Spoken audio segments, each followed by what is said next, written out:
ओम वंदे मातरम। जय हिंद, जय हिंदू राष्ट्र। आशा करता हूं कि मेरे सभी बहन भाई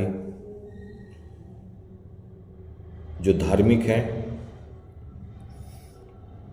वो जो चिंतन करते हैं कि राष्ट्र को कैसे बचाया जाए, वे कुशल होंगे और निरंतर अपने प्रयास में सफल भी हो रहे होंगे। मैंने थोड़े दिन पहले एक वीडियो बनाई थी हलाल प्रमाण पत्र के ऊपर। आज हलाल प्रमाण पत्र को लेकर माननीय श्री योगी जी ने भी बहुत बड़ा कदम उठाया है। ये बहुत सराहनीय है और मैं जानता हूं कि आज भी बहुत बहन भाई इस हलाल प्रमाण पत्र को लेकर जानते नहीं होंगे। हलाल प्रमाण पत्र है क्या? हलाल प्रमाण पत्र मुसलमान संगठनों के द्वारा चलाया हुआ एक वो षड्यंत्र है जिसके द्वारा हमारी कंपनियों को ये कहा जाता है कि आप हमसे हलाल प्रमाण पत्र लीजिए, तभी हमारे मुस्लिम बहन भाई आपका दिया हुआ सामान खाएंगे। ये खाद्य सामग्री से लेकर कपड़े, एयरपोर्ट, होटल, जोमैटो जैसी कंपनियां, नेकर, अंडरवियर जिसको हम बोलते हैं, सीमेंट, ऐसी काफ़ी कंपनियों ने ये हलाल प्रमाण पत्र लिया है क्योंकि इनको मजबूर किया गया है। ये कोई सरकारी संस्था नहीं होती, ये प्राइवेट ट्रस्ट हैं। ये 25 से 26 ट्रस्ट हमारे यहाँ मुस्लिम प्राइवेट ट्रस्ट हैं जो हलाल प्रमाण पत्र देती हैं। और हलाल प्रमाण पत्र देने की जो क्रिया है वो इस प्रकार होती है कि कोई भी कंपनी जब हलाल प्रमाण पत्र लेती है तो उसको ये कहा जाता है कि आपको प्रत्येक प्रोडक्ट 20,000 रुपये हमको रजिस्ट्रेशन कराने के देने होंगे। फिर प्रोडक्ट के बाद में 15,000 रुपये प्रति साल।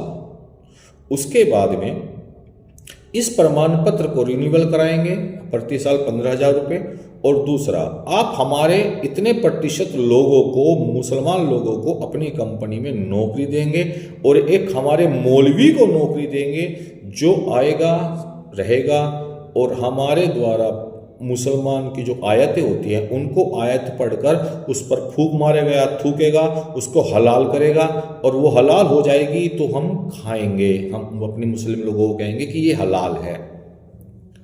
अब मुझे बताइए कि ये क्रिया मुसलमानों के लिए है, लेकिन दिक्कत ये है कि हम हिंदू उस हलाल को क्यों खाएं?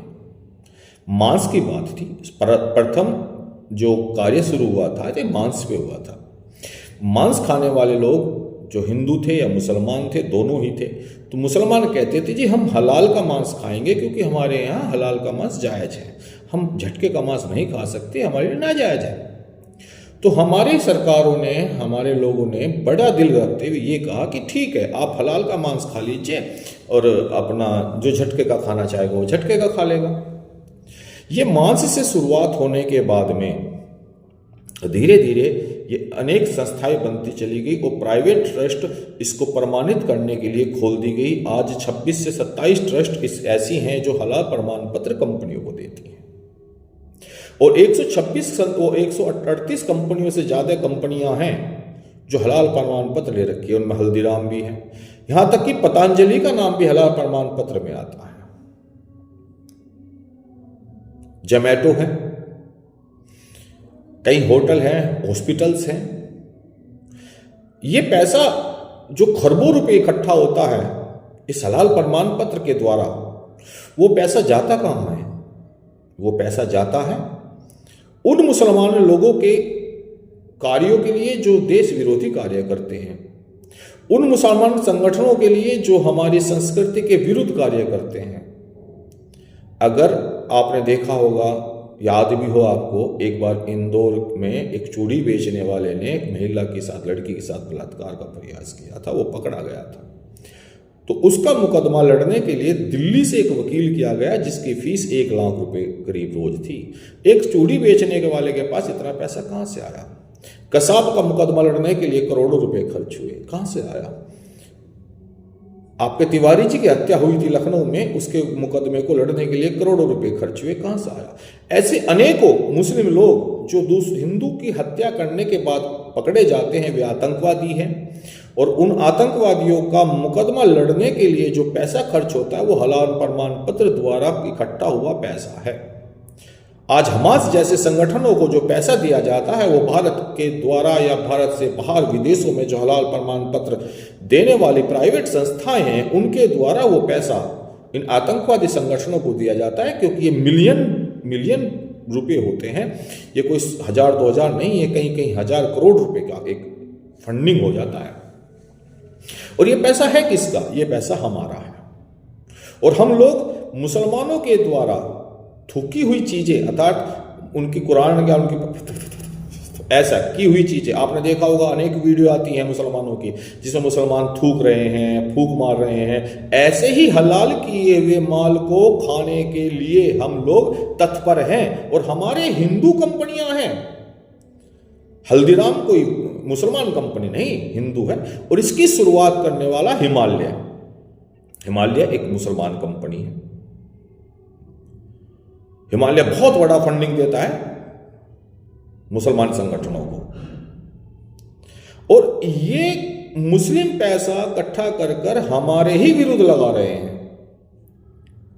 अब मुझे बताइए, आपका नवरात्रों का त्योहार है, आप नवरात्रों के त्योहार में हलाल प्रमाण पत्र द्वारा कैसे नमकीन खा लेंगे? आज रेलवे में कई ऐसी कंपनियां जो माल सप्लाई कर रही हैं, उनमें चाय तक भी है जो हलाल प्रमाण पत्र लिए हुए हैं। ये समान नागरिकता कहां चली गई? ये धर्म की स्वतंत्रता कहां चली गई? ये अब धर्म की स्वतंत्रता किसी को दिखाई नहीं देती, हमको भी दिखाई नहीं देती, क्योंकि हम जानते ही नहीं है कि हलाल प्रमाण पत्र द्वारा हमारे पीछे कितना बड़ा षड्यंत्र रचा जा रहा है। वक्फ बोर्ड जिसने हमारी जमीनें कब्जा ली, इन पीरों के नाम पर खरबों खरबों बीघा जमीन आज वक्फ बोर्ड के नाम पर है।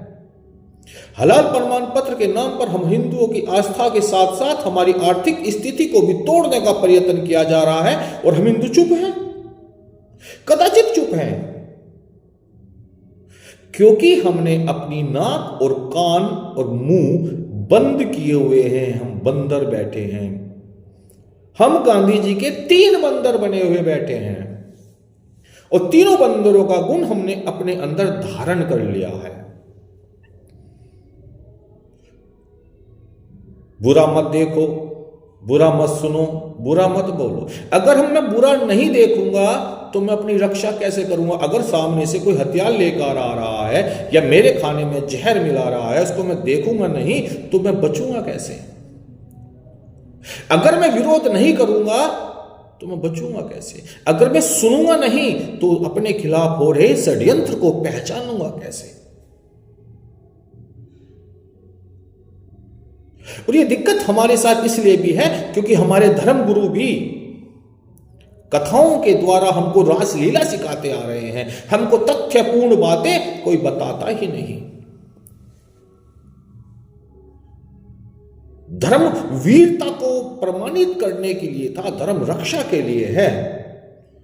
जो हमारी रक्षा करता है वो धर्म है, जो धारण करने योग्य है वो धर्म है, और जो रक्षा करता है वही धारण करने योग्य है। ये दंत कथाएं धर्म नहीं है कि महाभारत में पांचाली, जो पांचाल नरेश की पुत्री थी, हमने 5 पति वाली बना दी। ओहो, हम हर शब्द को धर्म के अनुसार अपने अंदर वो धारणा बना लेते हैं जो हमको पसंद है, और यही हमारे विनाश का कारण है। क्योंकि हमारे किसी भी धर्म ग्रंथ में कोई जादू टोना नहीं है। हम सत्यता से भाग जाते हैं। हम रोज उठते हैं प्रातःकाल नई ऊर्जा लेकर, सोचते हैं कि आज कुछ अच्छा करेंगे, लेकिन जैसे ही हम राधे राधे जपे चले आएंगे बिहारी ऐसे भजन चला देते हैं, अर्थात सुबह उठते ही हम खिड़की खोल देते हैं अध्यात्म के नाम पर दुखों की, वासनाओं की, और उस खिड़की से फिर वही प्रकाश आता है, अंधकार। क्योंकि हम आंख बंद किए हुए हैं हमने खिड़की खोली है तो हम सोच रहे हैं प्रकाश आ रहा है, लेकिन वो अंधकार आ रहा है। हम आंख कभी खोलते ही नहीं, क्योंकि जहां प्रकाश होगा वहां तो अंधकार हो ही नहीं सकता, क्योंकि अंधकार तो प्रकाश तो अंधकार को जानता ही नहीं। हाँ, अंधकार प्रकाश को जानता है, क्योंकि अंधकार प्रकाश को इसलिए जानता है कि जैसे ही प्रकाश आता है तो अंधकार खत्म हो जाता है, लेकिन प्रकाश ने तो अंधकार कभी देखा भी नहीं। एक बार अंधकार को शिकायत हुई दिए से। वो भगवान के पास गया, उसने कहा कि प्रभु, ये दीपक, ये सूर्य जैसे ही आते हैं मुझे भगा देते हैं, कुछ करो उपाय। प्रभु ने कहा कि ठीक है, मैं बुलाता हूं। तो प्रभु ने प्रकाश को बुलाया, रोशनी को, प्रकाश को बुलाया। प्रकाश से कहा कि अरे, तुम क्यों अंधकार को परेशान करते हो? प्रकाश ने कहा कि प्रभु, मेरी वजह से कोई परेशान अगर हो रहा है तो मैं क्षमा चाहता हूं। आप एक बार एक कार्य करें, आप अंधकार को बुला लीजिए और मेरी वार्ता कराइए। मैं जानना चाहता हूं कि मैं उसे कैसे परेशान कर रहा हूं, क्योंकि मैंने तो कभी अंधकार देखा ही नहीं। मैं तो अंधकार को कभी देख नहीं पाया, कभी मुलाकात नहीं हुई, कभी बैठे नहीं, तो मैं कैसे परेशान कर रहा हूं? मैं जानना चाहता हूं, कृपया करके एक बार आप अंधकार को बुला लीजिए।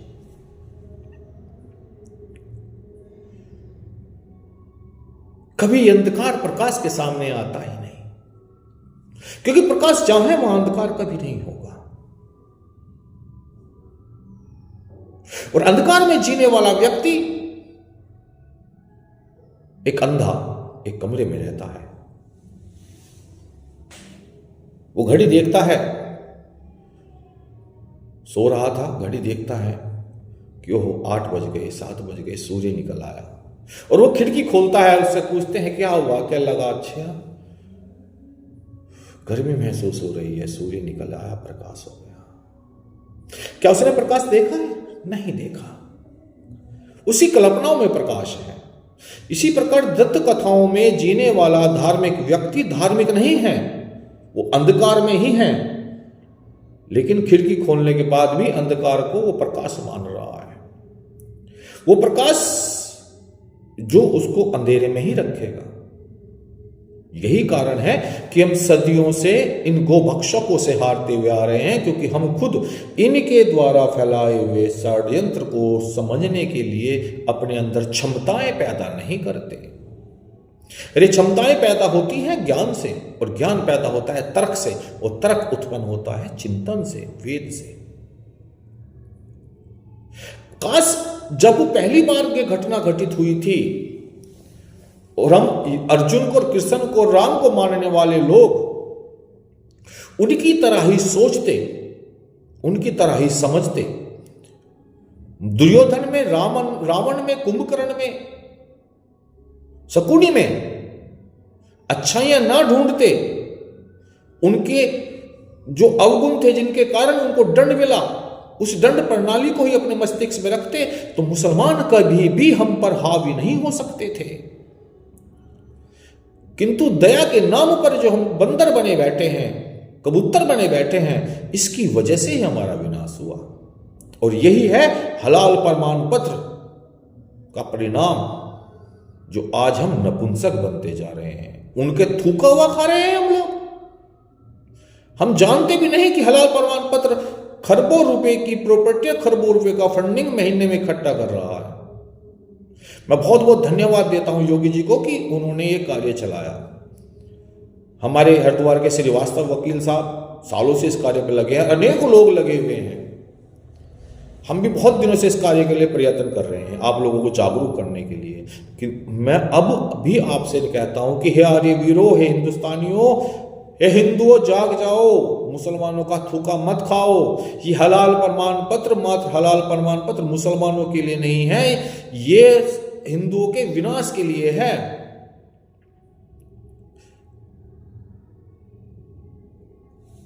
ये एक ऐसा षड्यंत्र है जो हमारा विनाश कर देगा।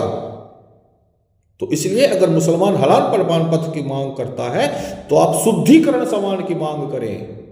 अगर वो कहता है कि हम हलाल प्रमाण पत्र का ही खाएंगे, तो आप कहिए कि हम शुद्धि प्रमाण पत्र का ही खाएंगे। फिर हमारे भी महात्माओं को, हमारे भी विद्वानों को जो हिंदू कंपनियां है वो जगह देवे, हमारे ही परसेंटेज तय करे।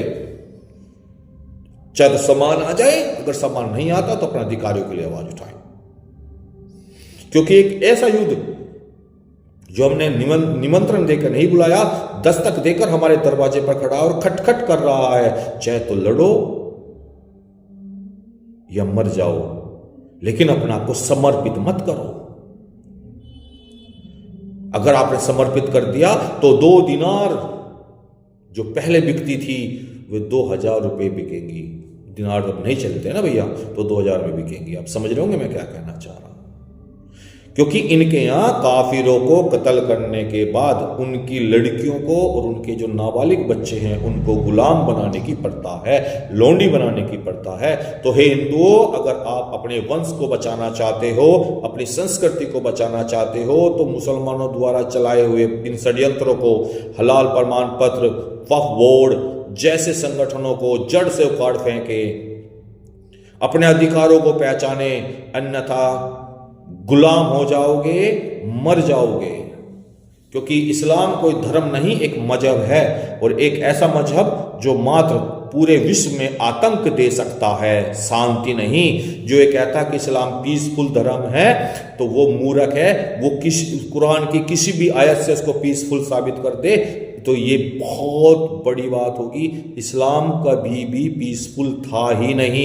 जो तलवार और मांस और लुगाईबाजी में घुसा हुआ मजहब है, वो कभी शांति पैदा नहीं कर सकता। और उसको देख कर आप अपने दंत कथाओं के द्वारा अपने धर्म का भी विनाश ना करें।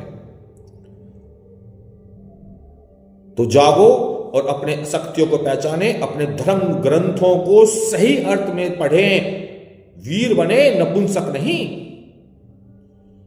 क्योंकि आप जब स्वयं समझने लगते हैं तथ्यपूर्ण बातों को, तो आप दूसरा आपको समझने लगता है। जब आप दूसरे को समझाने की कोशिश करते हैं तो वे शब्द प्रयोग करते हैं जो उसको अच्छा लगता है। आप स्वयं समझें कि सत्य क्या है, असत्य क्या है, प्रकाश क्या है, अंधकार क्या है। क्यों ऐसा राम ने कहा, क्यों ऐसा कृष्ण ने कहा। कृष्ण, राम, उनके चरित्र को जाने। अगर उनका चरित्र जान जाएंगे तो उनके ऊपर लगाए हुए लांछनों को आप नकार देंगे और आप एक सच्चे आर्यवीर बन जाएंगे। और सच्चा आर्यवीर कभी किसी हलाल प्रमाण पत्र के चक्कर में नहीं फंसेगा। इसी के साथ मैं आशा करता हूं कि आप विरोध करेंगे, युद्ध करेंगे अपनी आने वाली नस्लों के लिए। क्योंकि मेरा मानना है कि अपने आप को समर्पित मत करो, चाहे तो लड़ो या मर जाओ। जय हिंद राष्ट्र, वंदे मातरम, जय हिंद।